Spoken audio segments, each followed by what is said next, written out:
never walked beside a flamingo into church before. Jan Richardson writes, "For those who walked with us, this is a prayer. For those who have gone ahead, this is a blessing. For those who touched and tended us, who lingered with us while they lived, this is a thanksgiving. For those who journey still with us in the shadows of awareness, in the crevices of memory, in the landscape of our dreams, this is a benediction."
Good morning. And welcome to First Parish Church of Groton. My name is Deborah Johnson. My pronouns are she, her. We are a community seeking to deepen spiritually, to take care of one another, and to be a blessing to the world. Unitarian Universalism is a faith for all. So bring all of who you are, all your beliefs, identities, abilities, challenges, and gifts. Bring all of what you've been and all of what you've done. There is room here for all of it. Our congregation includes a wide diversity of beliefs. I invite you to freely translate the language you hear today. If you are visiting for the first time today, whether here in person or online, we are really glad you found us. And I'm really glad to see all your faces. If you would like more information, email us at welcome@uugroton.org. We are not concerned about noise during the service and hope you won't be either. However, the service is broadcast several places downstairs if anyone needs to take a break. The soft pouches in each pew have quiet toys in them, and there are 2 nurseries with toys through the doors by the high pulpit, and you are welcome to take kids there as well. We do have a Halloween party and religious education today, and we will sing kids downstairs in a little while. There is a small mask required section, say that 3 times, in the back, parking lot side over here, for those who prefer to sit with other masked people. And please know we have a very effective air filtration system running. We are once again hosting virtual church gatherings on Zoom at 7 p.m. on Sunday evenings. All are welcome. If you need the link, email us at welcome@ugroton.org.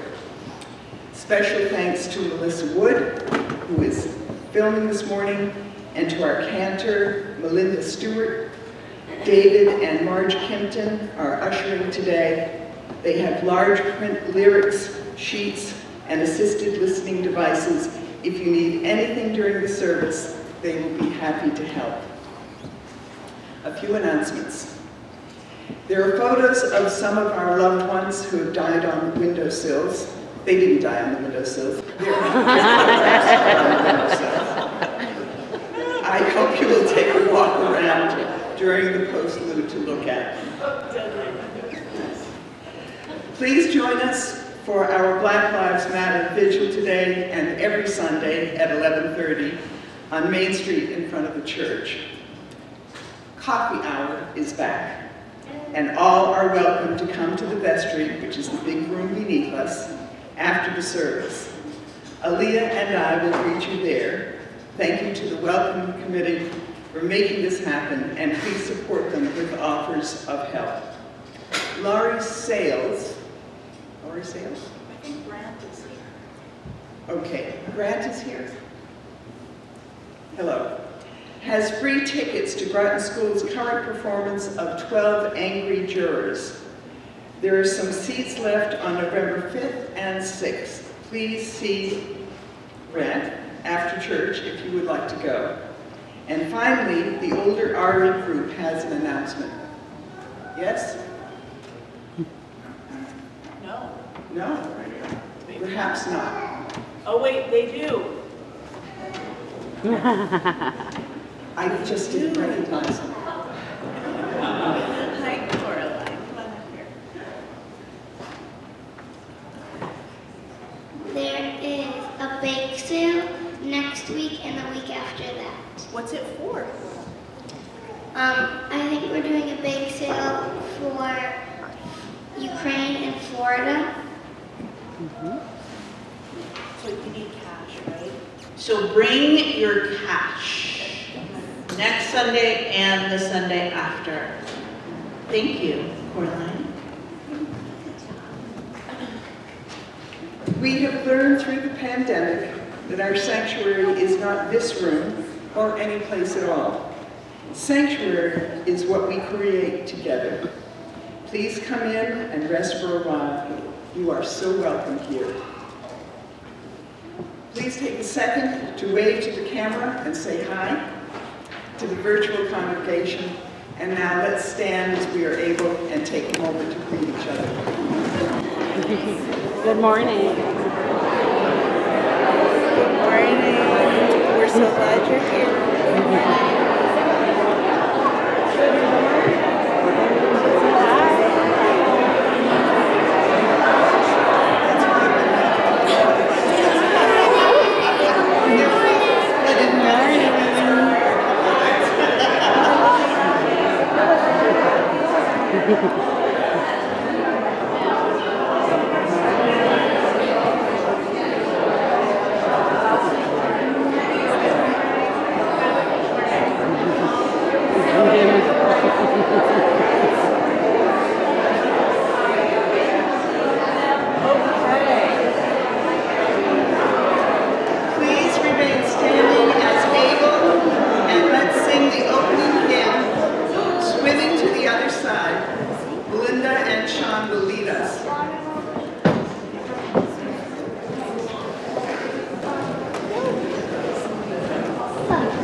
I was going to tell you that that song had a lot of words, and that you could just come in on the chorus, but we did fine.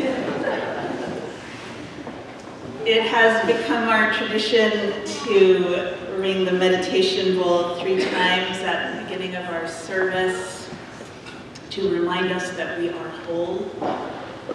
We belong wholly upon this earth, and we are held in the love which holds us all in tenderness.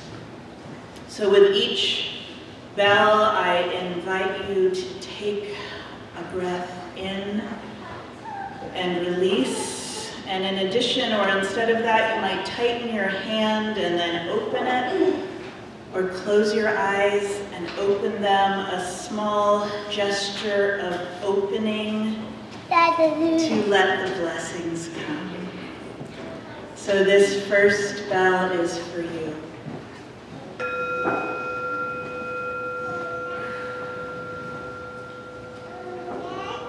And the second bell is for all of the ones you love.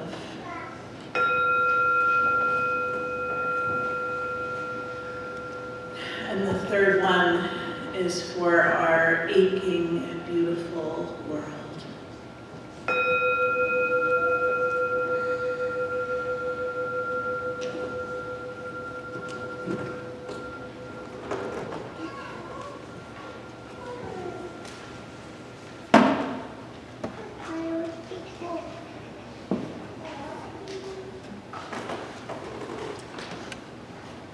If you are with us remotely, I invite you to get a candle or chalice and light it as we light our common chalice in the meeting house.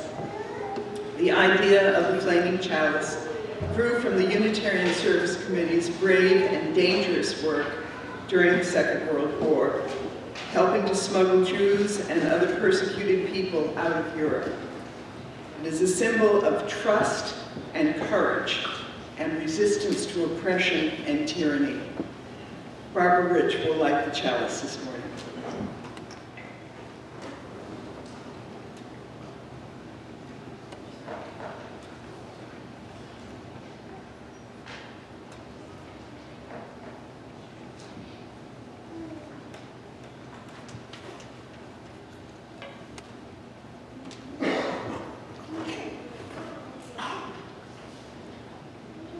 This is by Gretchen Haley.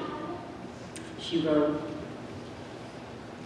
"There is a light that is holy, that calls us and holds us, changes us and connects us. There is a thread that runs between us across time and space. There is a pulse that beats through it all. When we tend to it, the sound of our hearts steady and stubborn, our eyes that keep noticing the sky. And this long march of history, this path that we make together this day, which begins and beckons with hope."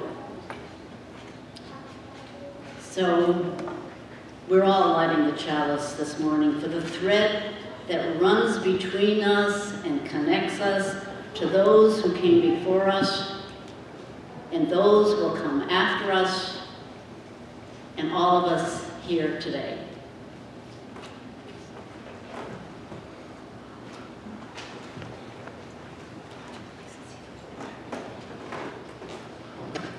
At the beginning of the Ukraine war, we began to light a peace candle every Sunday morning, and we do that still to remind us that Ukraine is still at war, as are Myanmar, Libya, and Syria, and there is violence so many places across the globe. So we light the peace candle to reaffirm our commitment to work for peace, to act for peace, and to live for peace together. Rose, are you here? Would you light the peace candle this morning? Thank you.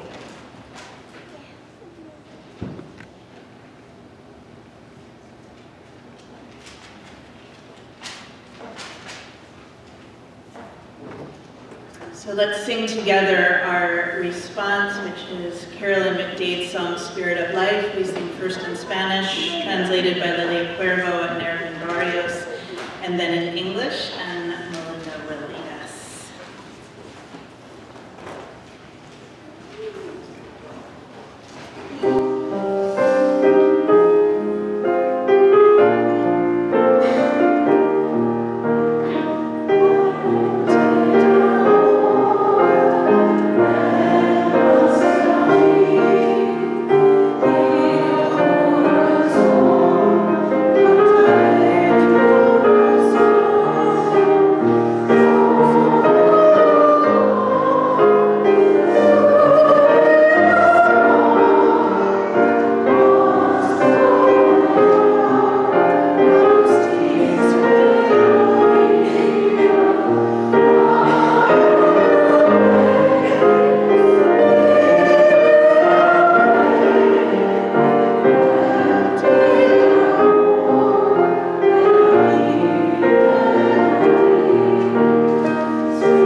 From the beginning of time, parents have brought their children to spiritual communities to be dedicated and blessed.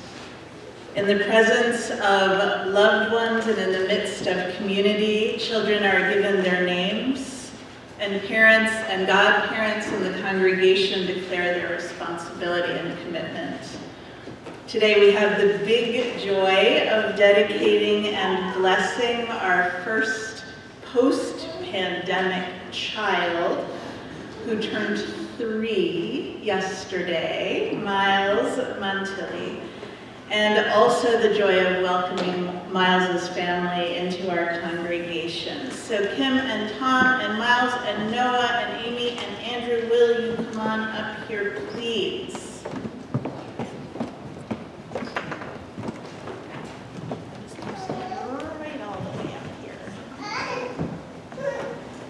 So now I need all of the children and youth of the congregation to come up and have a seat on the floor so you can help.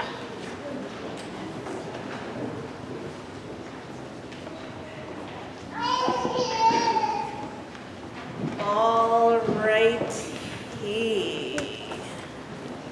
Would you like to get... I'll tell you what to do when it is time, okay? Don't worry. I'm going to give you the water. Santiago. Olivia, will you take that one? Okay, here we go. Kim and Tom, in bringing this child to be blessed in the Unitarian Universalist tradition, you acknowledge that this child is a gift from the universe entrusted to your care. This ceremony reflects not only your gratitude for the child who has come into your family, but your understanding of the seriousness of the responsibilities you continue to undertake as parents. So I ask you, do you commit yourselves to the best of your ability to parent this child with compassion, respect, patience, and love? Will you accept him and cherish him for who he is and who he will become? Will you help him to believe in himself and in his capacity to bring goodness into this world? If so, please say I will. Noah, I have already seen what an amazing big brother you are to Miles. You are so kind to him. And you already,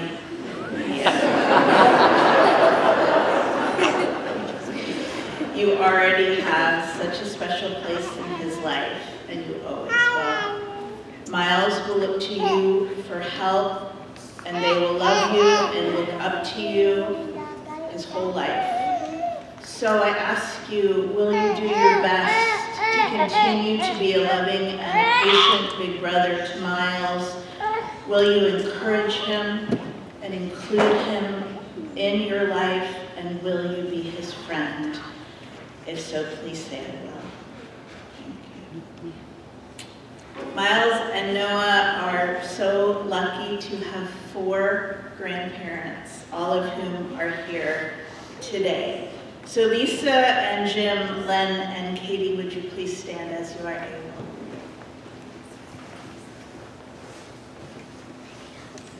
Your place in Noah and Miles's life is unique and incredibly important. Not only do you provide a deep and accepting love to your grandchildren, but also a sense of continuity, stability, and wisdom. So I ask you, to the best of your ability, will you seek to give Miles a sense of his history so that his roots will grow deep and strong, and will you love him with the unconditional love that is the special gift of grandparents? If so, please answer, I will. Thank you. You may be seated. The act of choosing godparents is an ancient tradition. It's based on the wisdom that no matter how dedicated parents are, none of us can raise children alone. Both parents and children need the support and friendship of other loving adults. Tom and Kim have asked Tom's sister Amy and brother-in-law Andrew to be Miles's godparents. Amy and Andrew, you have said yes to a special relationship with Miles. So I ask you, do you commit yourselves to the best of your ability to be a friend, a mentor, and a teacher to Miles throughout his life? Will you accept him and cherish him for who he is and who he will become? And will you help him to believe in himself and in his capacity to bring goodness into this world? If so, please answer our call. Thank you. Children are entrusted to communities to care for and to nurture. As the family, friends, and spiritual community of this child, it is right that we take some responsibility to care for Miles and to care for this family. So will the adults and the teenagers please stand as you are able? And I'll have a question for the kids next. So I ask you, to the best of your ability, do you welcome this child into our midst with open hearts? Will you acknowledge your responsibility to care for this member of the next generation? Will you do your best to protect him from harm and to prepare a world worthy of him and all of our children? And will you freely offer your support to these parents, knowing that all families need the help and love of friends if they are to thrive? If so, please answer, I will. I will. You may be seated. So now will the children please stand up? Yes? Okay. So you are the children of Miles's church community, and we hope that Miles will be here and grow up here for a long time. So I have a question. Actually, I have some questions for you. Will you do your best to be so kind to Miles? Will you help him to grow up kind and loving and strong? And will you teach him everything you have already learned and are still learning about how to be a good person in this world? If so, please answer, I will. I will. Thank you. You may be seated. Do you have a question? Yes? What is this? No, Roman. What's your question? How do you know? I need a translation. How do you tell Grandma?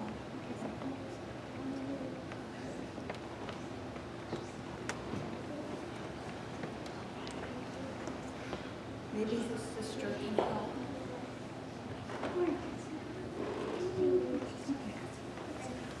We'll have to wait till after the service for further translation services because I am not translating that question well enough to answer it yet.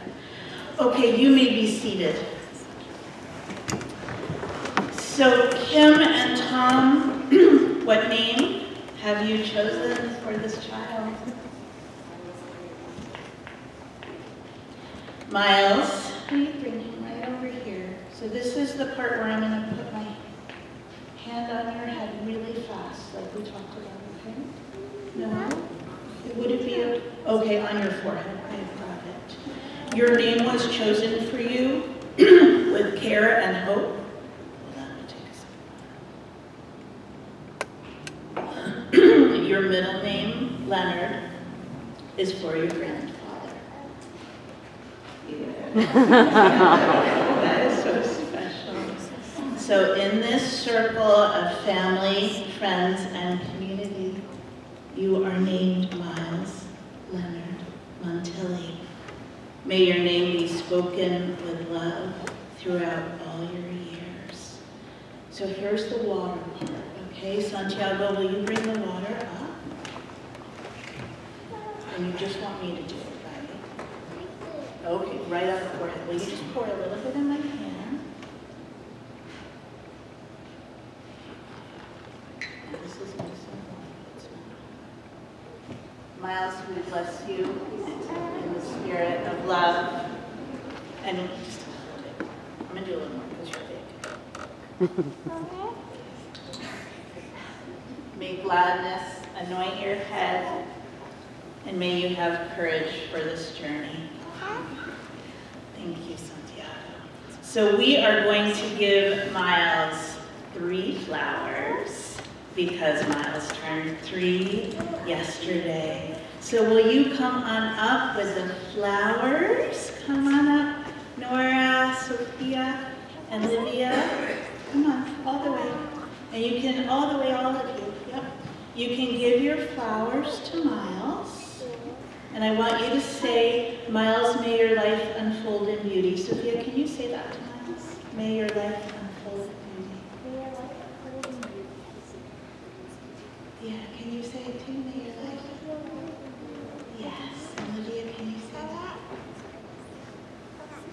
Thank you. You can be seated. Thank you so much. So Tom and Kim have brought earth from their backyard to bless Miles, which is the family's favorite place to be. So here is some earth. How do you feel about Noah putting this on your seats? Is that okay? Can you go come?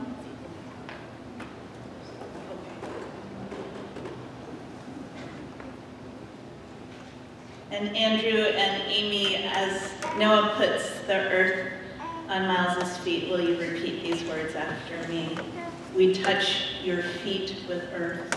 Touch your feet with earth. May you find yourself at home. May you find yourself at home. Wherever on this earth your feet take you.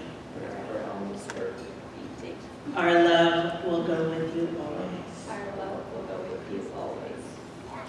Let us pray. Spirit of life, as we look into the face of this beautiful child, we remember again that life is a gift, it is a mystery, and it is so holy. May Miles's days be full of love, and may he grow up sure and loving and kind and strong. We pray for Kim and Tom, give them courage and patience and joy as they help their children. We pray for all of the world's children that they will have safety and peace and love. And we pray for ourselves that we will be worthy of our children's trust in us. Amen. So in our tradition, a child is not fully dedicated and blessed until as many of you as possible have had the chance to bless them.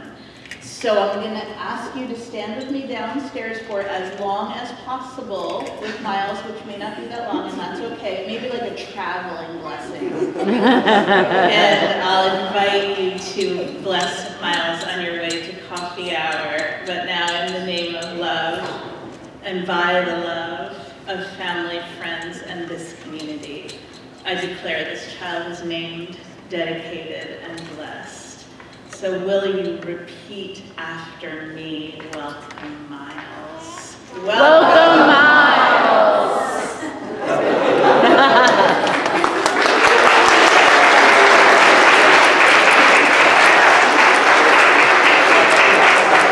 So we are going to sing the children to a Halloween party downstairs, and the words are in your order of service.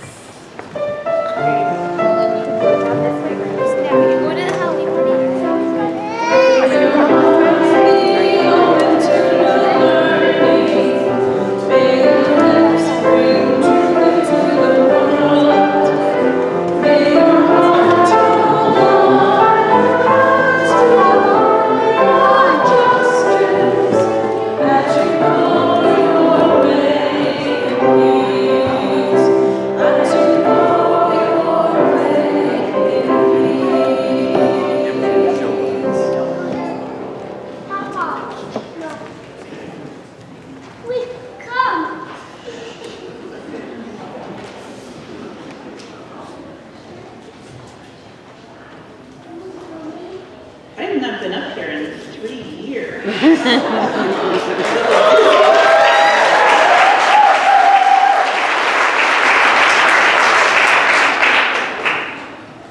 So, this is the time in our service for the calling of the names of our beloveds. Our Universalist forebears believed fiercely and radically in the salvation of all souls, that the compassion and love of God encompasses everyone and not just a few. The tradition of honoring All Souls Day comes to us through them. It is our practice here to speak the names of those who have gone before us. So here's how we'll do this. I will ring the meditation bell, and I invite you to call to mind the names and the faces of those you want to remember today. And Sean and Deb and Lorraine and I will speak the names of those members and friends of this community who have died and whose names are listed in our current book of records. These are the people that we have a special responsibility to remember as a community of faith. And we will also speak the names of the loved ones sent to us by people who couldn't be here today to speak them. Because we have the honor and responsibility of holding so many names now. The four of us are going to speak from 4 different places in the sanctuary at the same time, and the names will all overlap, so just let the sound of them wash over you. These are the names of our spiritual ancestors. And after that, I will invite you to speak out loud into the quiet, and I'll tell you when it's time, so don't worry, the names of those you have loved and who have died. Don't worry about speaking over someone else. Don't worry if we've already read their name in our list. You can say them again, you can call them out loud, or just say them quietly, whatever seems right to you. It is good to speak the names of our beloveds and to hear their names spoken.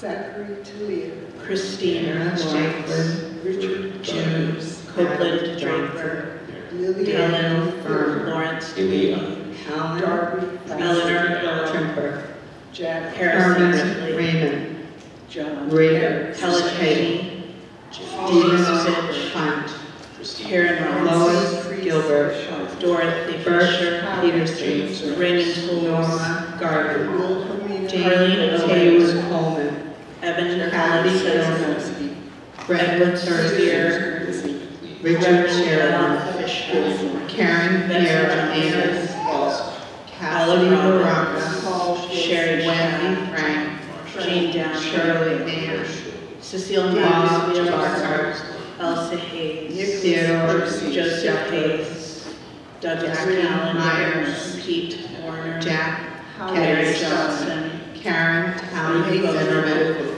Jean Sal Stockley, Lombardi, Harlan Rita Fitch, Gilman Shipley, William Howard, Anger, Nadia Medina, Winsett, Aletha, Peter Melissa Armstrong, Mary Cornelius Ridley, Peterson, Eleanor Skinner, Bryce Stockdale, Scott Griffin, Christopher Moffett, Bernice Cassie Gilson, Pierce, Bruner, Phyllis McNeil, Ronnie Paris. And now you are welcome to add the names of your beloveds. You can call them out loud or say them quietly to yourself. Donald Blake Johnson, Maurice and May Katz, Susan Johnson, Nico Christina, and Ruth Katz, Janet Wilson Timmons, Johnson Blomqvist, Ron Davidson, Jean Nancy Davidson, Cabot Denny, Ralph Kemmler, Sarah and Sam Ashman.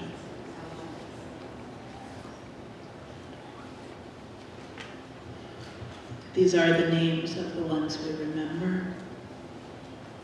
These are the names of the ones who have shaped and sustained us. These are the names of the ones we carry forward in memory, in gratitude, and in love.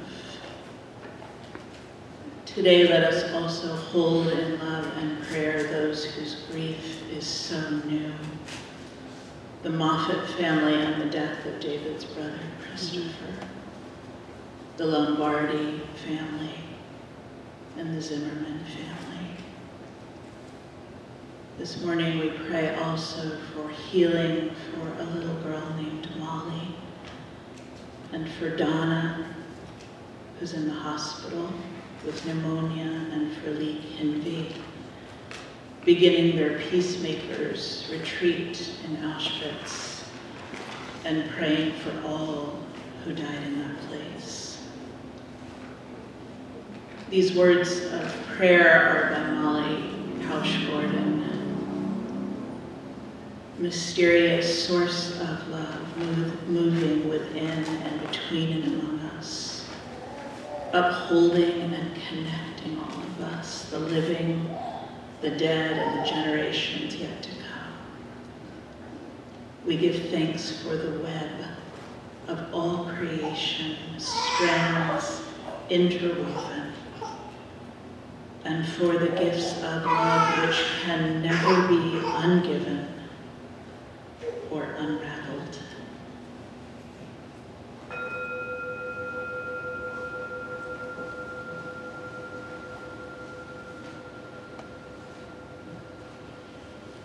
And so will you remain seated, and we'll sing our prayer today, which is Comfort Me. It is number 1002 in the blue hymnal, and we're going to sing the first three verses, verses 1 through 3. Thank you.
Our acts of generosity sustain this congregation and allow us to deepen spiritually, to take care of each other, and to be a blessing to this world.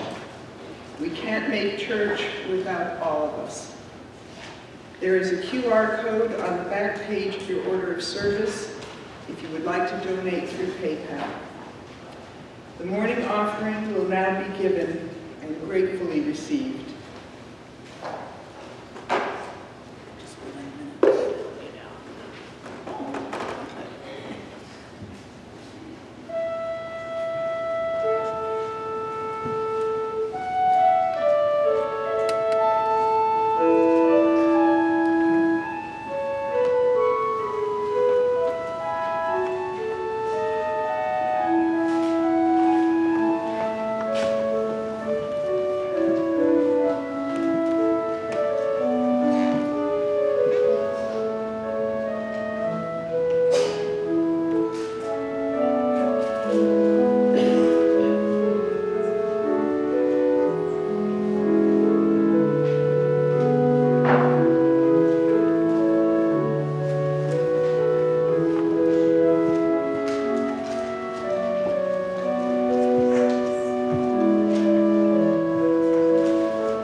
Stephen Garnas Holmes is a retired minister from Maine, as well as a poet, and he sends out a little prayer poem on email every morning, and he recently wrote this one.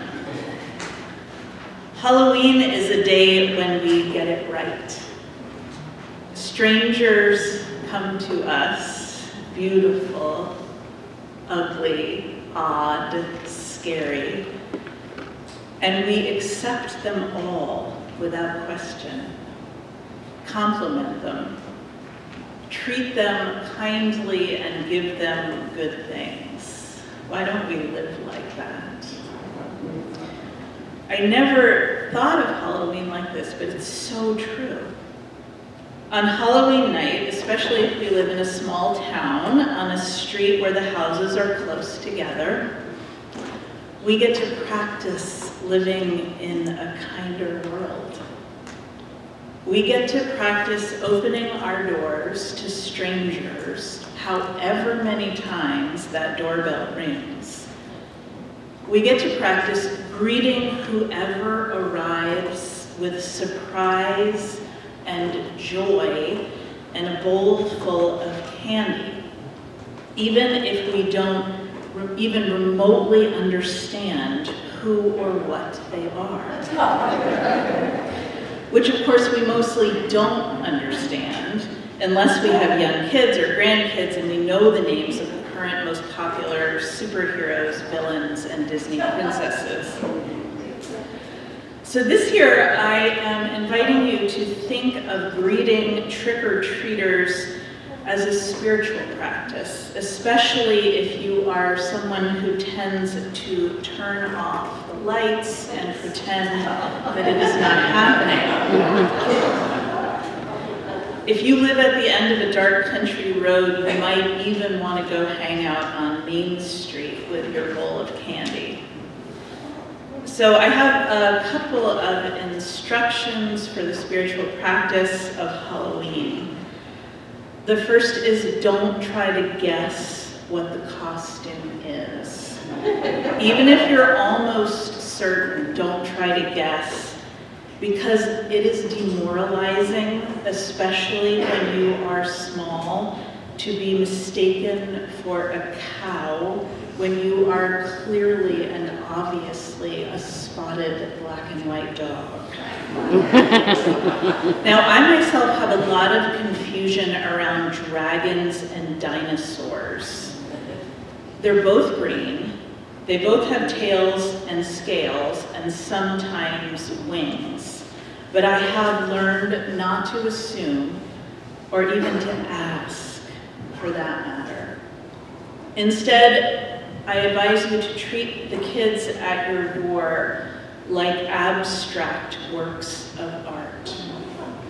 Don't demand to know what they are supposed to be. Just appreciate them. Tell them, you look amazing, and get to the candy. And the second direction comes from my experience as a parent of two extremely tall young adults who were two extremely tall kids not that long ago. And that is this: don't tell anyone that they are too old or too big to be met with a little joy and candy. Even teenagers who come to your door in no discernible costume but a hoodie with the hood pulled up and tied really tightly around their faces.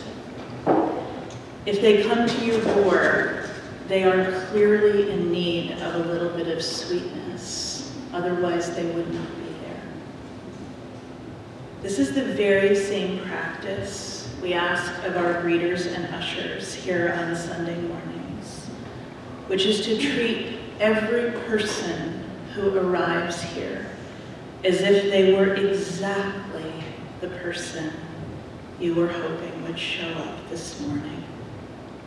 As if they were the one you had been waiting for, whether you know them or not. Stephen Garna's Holmes' poem about Halloween strangers reminded me of a verse from D.H. Lawrence's Song of a Man Who Has Come Through. It goes like this: what is the knocking? What is the knocking at the door in the night? It is somebody who wants to do us harm? No. It is the three strange angels. Admit them. Admit them.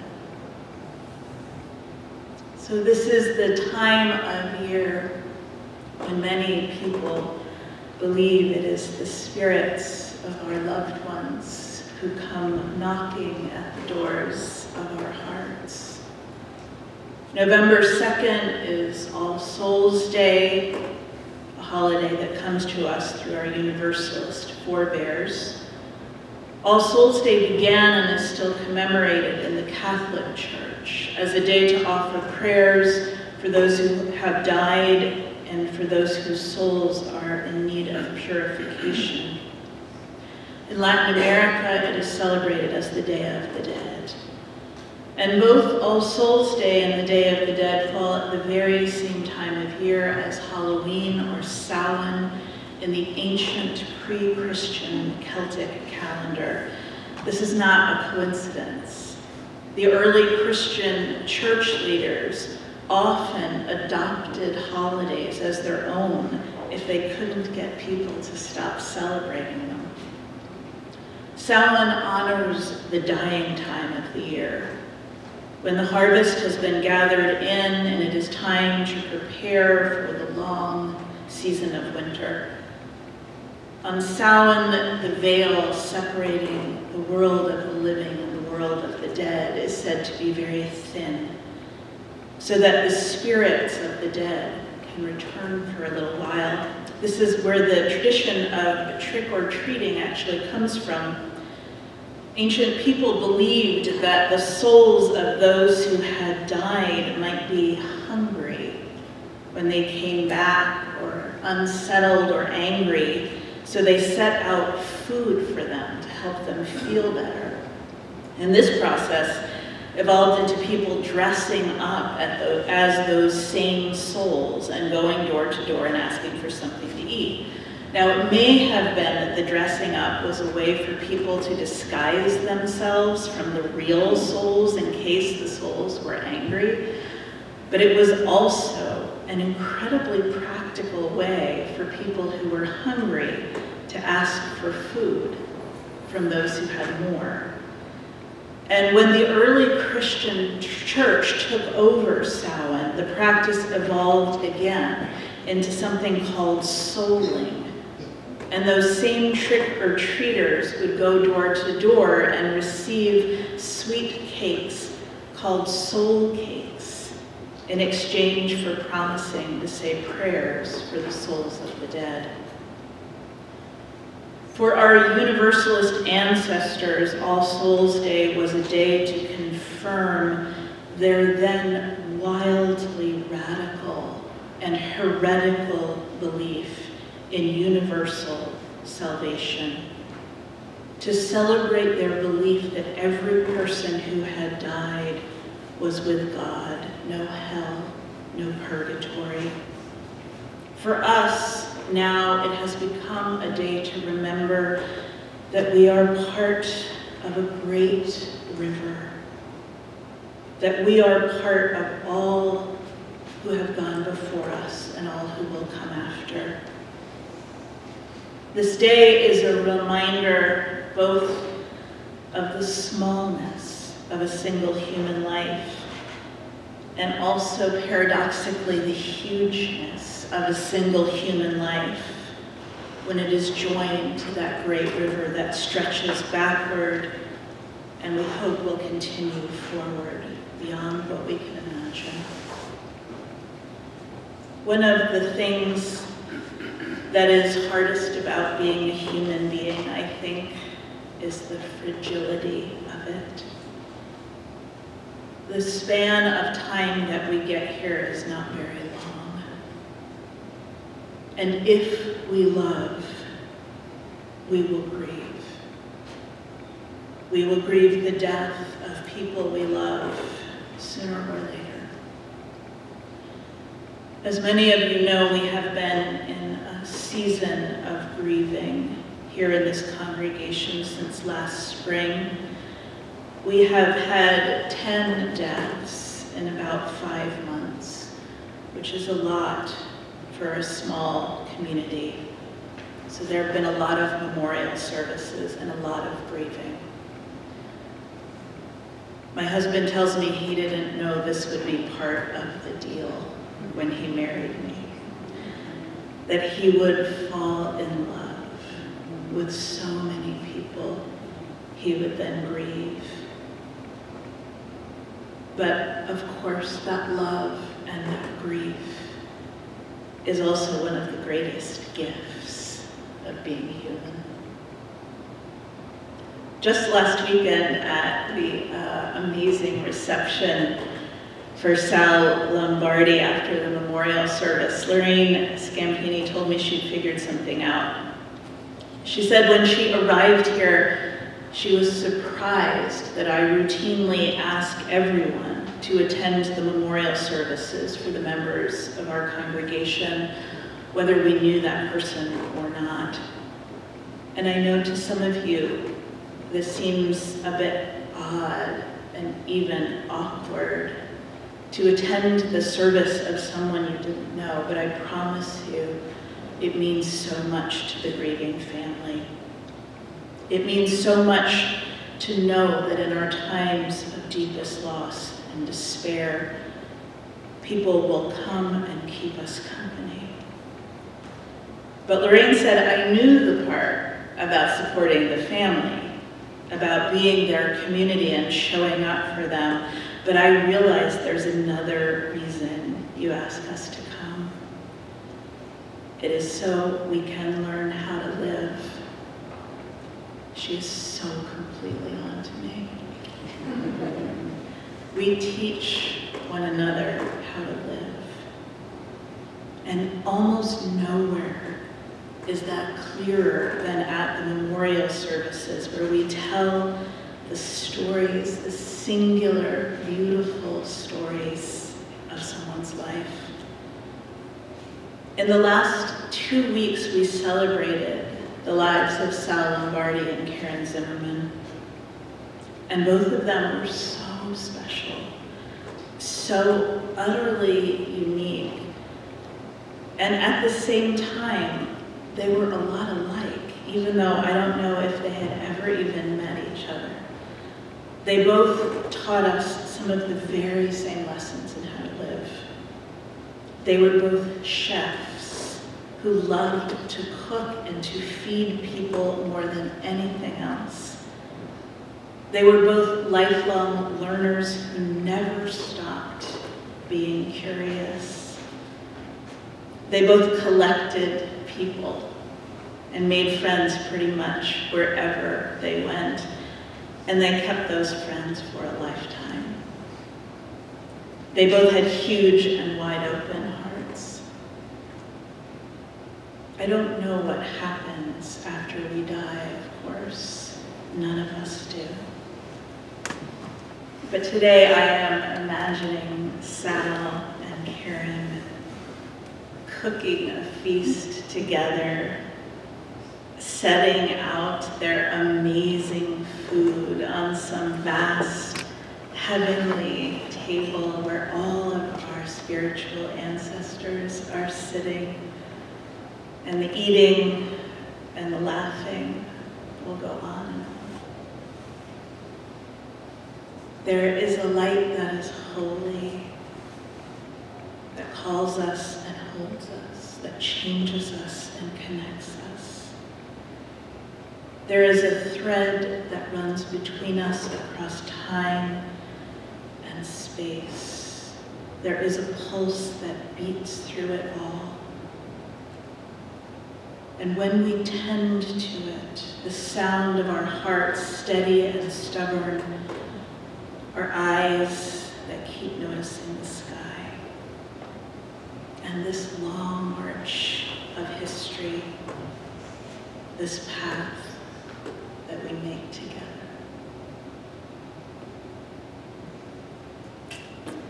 So will you rise as you are able, and we'll sing together our closing hymn, Where You Go, I Will Go.